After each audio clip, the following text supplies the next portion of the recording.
மணி சரியாக 12:55. சுருங்கி சத்தியம் ஒரு 10 நிமிடங்களுக்குள்ளாக நான் ஆயத்தம் செய்ததை முடிக்கின்றேன் என்று கத்தருக்கு நான் விசுவாசிக்கிறேன். காலையில் கடந்து விட்டது. மறைக்கப்பட்ட பிதாவின் ஒளி குமாரன் மீது பிரகாசிக்கப்பட்டது. இந்த உலகில் மனு குலத்தின் மீட்புக்காக குமாரன் மூலமாய் செய்யப்பட வேண்டிய சகல வேலைகளும் முடிந்தது. இனி சொந்த வீட்டுக்கு போக வேண்டிய நேரம் வந்துவிட்டது. ஆம், ஆண்டவர் என்றென்றும் சதா காலமும் நேரம் நெருங்கிவிட்டது.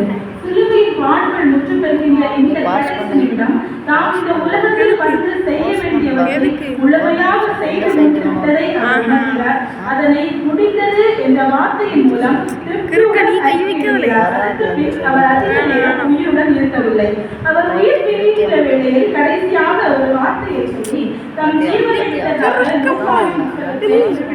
குறிப்பிடுகிறார்கள் என்று சற்று கவனித்தோமானால் மத்தேயு எழுதின சுவிசேஷம் 27வது அதிகாரம் 50வது வசனத்திலே இயேசு மறுபடியும் மகா சத்தமாய் கூப்பிட்டு ஆவியை விட்டார் என்றும், மார்க்குவின் புத்தகம் 15வது அதிகாரம் 37வது வசனத்திலே இயேசு மகா சத்தமாய் கூப்பிட்டு ஜீவனை விட்டார் என்றும், லூக்கா எழுதின சுவிசேஷம் 23வது அதிகாரம் 46வது வசனத்திலே இயேசு பிதாவே உம்முடைய கைகளில் என் ஆவியை ஒப்புவிக்கிறேன் என்று மகா சத்தமாய் கூப்பிட்டு சொன்னார்.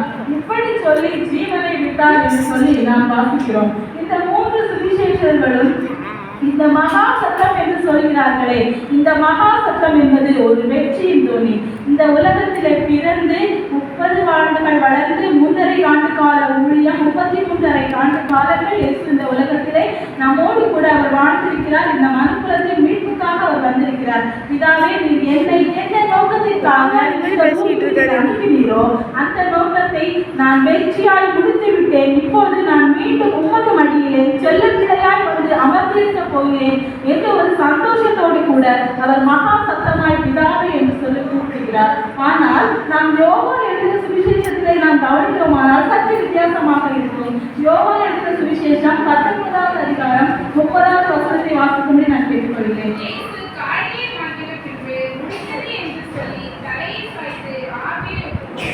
முடிந்தது என்று சொல்லி தலையை சாய்த்து ஒப்புவித்தார் என்று காண்கிறோம். ஒரு மனுஷனுக்கு மரணம் ஏற்பட்டது என்றால் அவருடைய ஜீவன் பிரிந்த பின்புதான் நம்முடைய தலை சாயும்.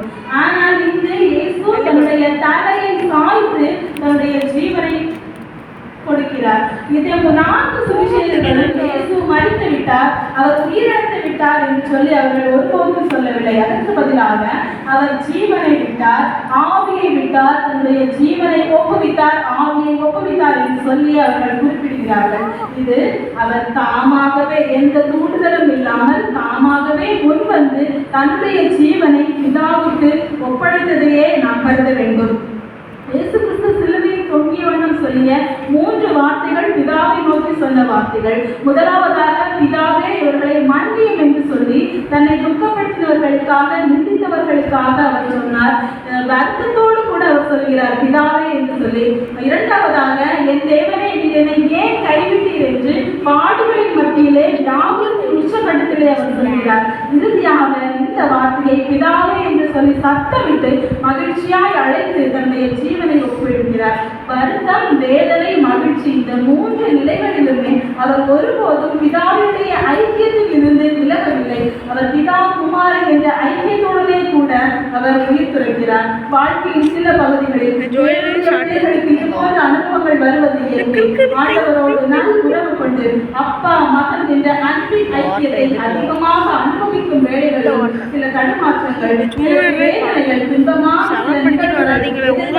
இழப்புகள், மன உடைவு, தேவனுடைய ஐக்கியத்தின் கொள்கை கொஞ்ச நேரம் மறைந்துவிடும். அப்போது ஒரு நொடி கைவிடப்பட்ட அனுபவத்தோடு மாறுக்கப்பட்டு மனம் நொறுங்கி போவது உண்டு. ஆண்டவர் என்னை கைவிட்டு விட்டாரோ, என் தேவன் உன்னிட்டு விலகிவிட்டாரோ என்று அங்கலாய்ந்து கதறுகிற நிர்பந்தமான நிலை நமக்கு ஏற்பட்டிருக்கும். ஆனாலும் உண்மையாய் தேவனை நோக்கி கூப்பிடுகிற தேவ பிள்ளைகளுக்கு அந்த நிலை அதிக நேரம் நீடிப்பது கிடையாது. இங்கே இயேசுவும் அதுபோல சிலுவையிலே அநேக பாடுகளை அவர் படுகிறார். அநேக பாடுகளை பட்டு அவர் தன்னுடைய வியாபாரத்தின் மத்தியிலே அவர் ஜீவனை விடவில்லை. சந்தோஷமாக தேவனிடத்திலிருந்து பெற்றுக் கொண்டதை அவர் தேவனிடத்திலே ஒப்படைக்கிறார். இரவலாக ஒரு பொருளை நாம் ஒருவரிடமிருந்து வாங்கும் போது மகிழ்ச்சி மகிழ்ச்சியாக வாங்குகிறோம். அதை பத்திரமாக திருப்பி கொடுக்கும் போது அதை திருப்தியுடன் கொடுத்துவிட்ட ஒரு உணர்வு நமக்கு வரும். அதுபோலதான் இயேசுவும் தன்னுடைய ஜீவனை திருப்தியாக பத்திரமாக அவர் ஒப்பு கொடுத்திருக்கிறார். அவர் எப்படி ஒப்பு கொடுத்தார் என்று தெரியுமா? சுருங்கிய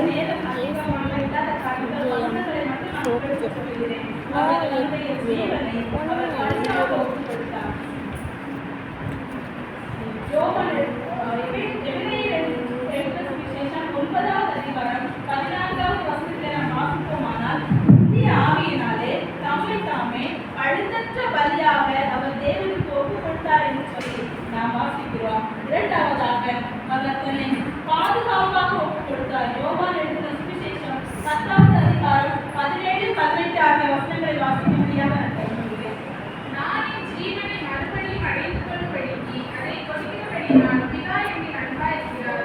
ஒருவனும் அதை என்னிடத்திலிருந்து எடுத்துக்கொள்ள மாட்டான். நானே அதை கொடுக்கிறேன். அதை கொடுத்தாடியும் அதிகாரம் உண்டு. அதை மறுபடியும் எடுத்துக்கொள்ளவும் எனக்கு அதிகாரம் உண்டு. எவ்வளவு பாதுகாப்பாக அவர் கொடுத்திருந்தார். நான் என்னுடைய பிதாவிடத்திற்கு என்னுடைய ஜீவனை நான் கொடுக்கிறேன். எப்படி கொடுத்தேனோ அதே போல மறுபடியும் நான் பெற்றுக்கொள்வேன் என்ற நிச்சயத்தோடு அவர் கொடுத்திருக்க முடியும். மூன்றாவதாக அவர் பரிசுத்தமாக ஒப்பு கொடுத்தார். எபேசியருக்கு எழுதின நிருபம் 5வது அதிகாரம் 27வது நாம் வாசிக்கும் போது கரை திரை முதலானவைகள் ஒன்றும் இல்லாமல் பரிசுத்தமும் பிழையற்றதுமான மகிமையுள்ள சபையாக அதை தமக்கு முன் நிறுத்திக் கொள்வதற்கும் அதை தாமே ஒப்பு கொடுத்தார். அவர் பரிசுத்தமும் பிழையற்றதுமாக தன்னுடைய ஜீவனை அவர் ஒப்பு கொடுத்தார். அவர் பரிசுத்தமாகவே பிறந்தார். அவர் பரிசுத்தமாகவே வளர்ந்தார். அவர் பரிசுத்தமாகவே கொடுத்தார். மரணம் எப்படி ஏற்படுகிறது? சரீரத்தை விட்டு ஆவி பிரியும் போது மரணம் ஏற்படுகிறது. அப்போது மண்ணான சரீரம் தான் தோன்றிய பூமிக்கு திரும்பும். அந்த மண்ணான சரீரத்தை இவ்வளவு நாள் இயக்கிக் கொண்டிருந்த ஆவி அல்லது ஜீவன் அது வந்த இடமாகிய தேவனிடம் செல்கிறது. இன்று நம்முடைய நிலை என்ன? நாம் இந்த நிமிடம் மரணித்தாலும் நம்முடைய ஜீவன் எங்கே செல்லும்? நம்மை படைத்தவரிடத்திற்கு நம்முடைய ஜீவன் செல்லுமா என்று நாம் சற்று யோசித்து பார்க்க வேண்டும். நமக்குள் இருக்கும் ஜீவன் நம்முடைய ஜீவன் அல்ல, அது தேவனுக்குரியது. இந்த சரீரத்திலே அவருடைய உயிரை பெற்றிருக்கிற நாம் அவருக்காக செய்திருக்க வேண்டிய கடமையும் ஏராளம் உண்டு. இந்த உலகத்திலே இந்த மண்ணான சரீரத்திலே அவருடைய ஜீவனை பெற்ற நாம் அவருடைய நோக்கத்தை நிறைவேற்றாமல் நமக்காக வாழ்ந்தோம் என்று சொன்னால் நம்முடைய ஆத்மாவை நாமே ஏமாற்றிக் கொள்கிறோம். மத்தேயுவிலே நாம் வாசிக்கும் போது மனுஷன் உலகம் முழுவதையும் ஆதாயமாக்கி கொண்டாலும் தன் ஜீவனை நஷ்டப்படுத்தினால் அவனுக்கு லாபம் என்ன என்று சொல்லி நாம் வாசிக்கிறோம். ஒரு மனுஷன் தன்னுடைய ஆசையினாலே தன்னுடைய பலத்தினாலே இந்த உலகம் முழுவதையும் ஆதாயமாக்கி கொள்ளலாம். ஆனால் மரணத்திற்கு பிற்பாடு நமக்கு ஒரு இளைப்பாறுதல் தேவை. அதற்கு இந்த உலகத்தில் உள்ள செல்வங்கள் ஒருபோதும் வராது. நம்முடைய ஜீவன் பரிசுத்தமாக இருந்தால், பாதுகாப்பாக இருந்தால் மட்டுமே நம்முடைய ஜீவன் ஆண்டவரிடத்திலே செல்லும். நான் உனக்காக நான் மறித்திருக்கிறேன். பாவத்திலும் அக்கிரமத்திலும் ஆழத்திலும் இருந்து உன்னை தூக்கி எடுத்து உன்னை மீட்டு உனக்காக என்னுடைய ஜீவனை தந்து உனக்கும் என்னுடைய ஜீவனை தந்து நான் உன்னை வாழ வைத்திருக்கிறேனே, நீ எனக்காக என்ன செய்தாய் என்று இயேசுவானவர் நம்மிடத்தில் கேட்கும் போது நாம் அதற்காக கணக்கு ஒப்புவிக்க வேண்டும். இயேசுவும் நாம் இந்த உலகத்திலே வந்து பிதாவினிடத்திலே பிரவேசிக்கும் வேலை நெருங்கிவிட்டதை அவர் உணர்ந்து பிதாவிடம் தன்னுடைய ஜீவனை காக்கும் பொறுப்பை அவர் ஒப்படைக்கிறார். பின்பு தன் கண்களை அவர் மூடிவிடுகிறார். நம்பிக்கைக்கு உகந்த ஒருவரிடம் விலையேற பெற்ற ஒன்றை காத்துக்கொள்ளும் பொறுப்பை ஒப்படைத்துவிட்டு ஓய்வு பெறுவது போல இயேசு சொன்ன இந்த 7ஆம் வார்த்தையின் அர்த்தம் அமைகிறது. பிரியமானவர்களே, நம்முடைய காலங்கள் தேவனுடைய கரங்களில் இருக்கிறது என்ற நம்பிக்கையில் நம்மை அதற்கு பின்னாடியாக ஒப்புக் கொடுப்போம். இம்மையில் மட்டுமல்ல, அது மரணத்திற்கு அப்பாலும் பாதுகாக்கப்படும். அப்போது தாவீதை போல நாமும் நான் மரண இருளின் பள்ளத்தாக்கிலே நடந்தாலும் பொல்லாப்புக்கு பயப்படுகின்ற நம்பிக்கையோடு கூட நாம் இந்த உலகத்திலே வாழ முடியும். அந்த மாபெரும் நம்பிக்கையின் மனநிறைவோடு நாம் இந்த உலகத்தை விட்டு கடந்து செல்லவும் முடியும். ஆண்டவர் அவருடைய சாயலாகவே நம்மை சிருஷ்டித்தார். அவர் நமக்கு காட்டிய நல்ல வழியிலே நாம் நடப்போம். அவர் வாழ்ந்ததை போல பரிசுத்தமாய் நாமும் வாழ்வோம். நம்முடைய ஜீவனை முழு பலத்தோடு முழு ஆத்மாவோடு நாம் அவருடனே கூட ஆண்டாண்டு காலமாய் வாழும்படியாக நாம் ஆயத்தப்படுவோம் என்று சொல்லி என்னுடைய வார்த்தைகளை நான் நிறைவாக்குகிறேன். கர்த்தர் தாமே நம் ஒவ்வொருவரையும் அதிகமாய் ஆசீர்வதிப்பார்கள். ஆமென்.